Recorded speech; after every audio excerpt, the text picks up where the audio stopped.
Cette semaine, l'équipe de 19e fait un arrêt au club de golf de La Chute, où un complexe de 36 trous attend les amateurs. Pour en parler, Benjamin Pinchot, qui est le directeur général. Bienvenue à l'émission 19e. Merci beaucoup, bienvenue ici. Benjamin, il y a 36 trous ici, parcours 1, parcours 2. Est-ce que tu peux nous parler du parcours 1 d'abord? Parcours 1 est un terrain de golf presque centenaire. A été dessiné en 1923 par Stanley Thompson, d'ailleurs qui est un architecte quand même fameux au Canada.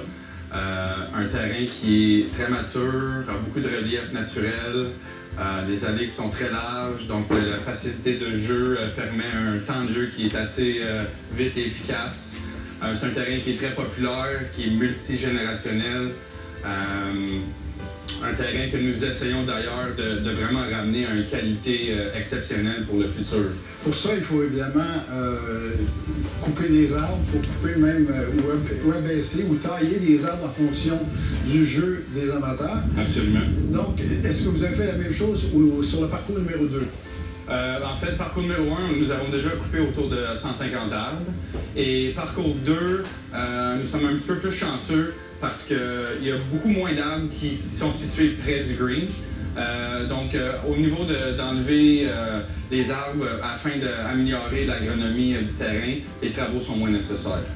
Maintenant, la gestion du club est assurée par l'équipe Les Sommets. Oui. Qu'est-ce que ça change ici pour le club? Ça apporte beaucoup d'énergie, ça apporte beaucoup d'intérêt. C'est sûr que les Sommets de la Vallée, c'est une grande compagnie avec beaucoup de clients, 1800 employés environ. Donc, pour eux, c'est quelque chose de nouveau. Ça a amené vraiment une nouvelle énergie ici. Pour revenir aux deux terrains de golf, oui. Vous voulez vraiment les ramener comme ils étaient destinés à l'origine? Oui, on essaie beaucoup. Nous allons instaurer des endroits naturels.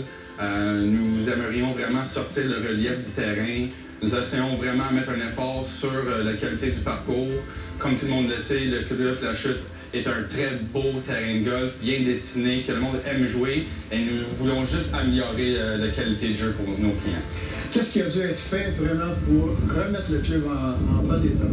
En fait, nous avons fait plusieurs nouveaux embauches pour le terrain de golf, comme un nouveau surintendant et un nouveau surintendant surveillant, ou conseiller, comme on pourrait dire.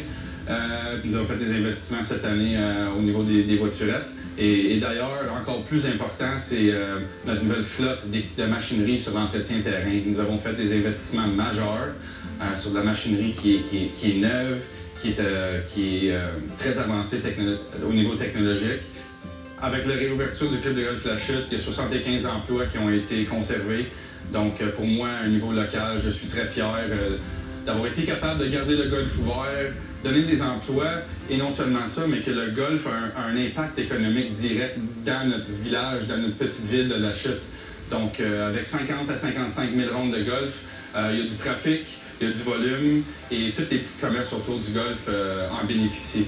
Ben, c'est tant mieux, puis on invite les gens vraiment à aller voir le nouveau, si on fait ce qu'on peut l'appeler comme ça, le nouveau La Chute. Oui, on peut essayer, on espère. Le nouveau vieux club de golf La Chute. Parfait, merci beaucoup, Benjamin. Merci beaucoup. C'est déjà la fin de l'émission au 19e cette semaine.